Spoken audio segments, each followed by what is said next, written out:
Well, we learned today that police had never responded to the home where Javon Belcher and Cassandra Perkins actually lived. And as we continue to learn more about their relationship, today's tragedy is opening discussions about domestic violence. Jiao Shen spoke with a domestic violence shelter in Kansas City about the tragedies they see, unfortunately, every day. Yeah, Krista and Elizabeth, unfortunately, it is Rosebrook Center, Hope House, all the other organizations that support abused women in our community.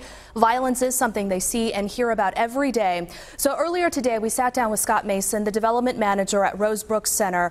He says the challenge with domestic violence is very little is known what happens behind closed doors, and victims find it difficult to talk about the abuse. He says when they do, they're often met with resistance, people who may not believe an abuser is capable of hurting the victim. And that's why Mason stresses how important it is for us to keep an open mind and listen.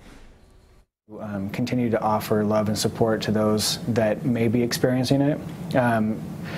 Sometimes we have to remember that we only hear small details about an abusive relationship, and we don't hear everything else just purely based on how we respond to that victim, saying, "Oh, he would never do that," or "Oh, that's crazy that you'd say that. He's such a nice guy," or "Well, then you just need to leave." And so there's all this victim blaming. There's all this disbelief, and so based on that response, oftentimes a victim will never disclose again.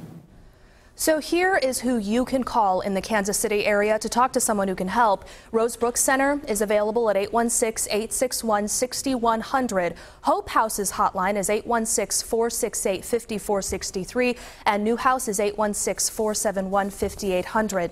Now again, we are still learning about the relationship between the two people involved in what happened today. But Mason says what we can take away from this tragedy is that conversations about domestic violence cannot stop. We have to be open and willing to talk about it. And he says the most important thing for people who may be fortunate enough to not be victims is to listen and believe the victims that they choose to talk to you. Well, hopefully this will help somebody else.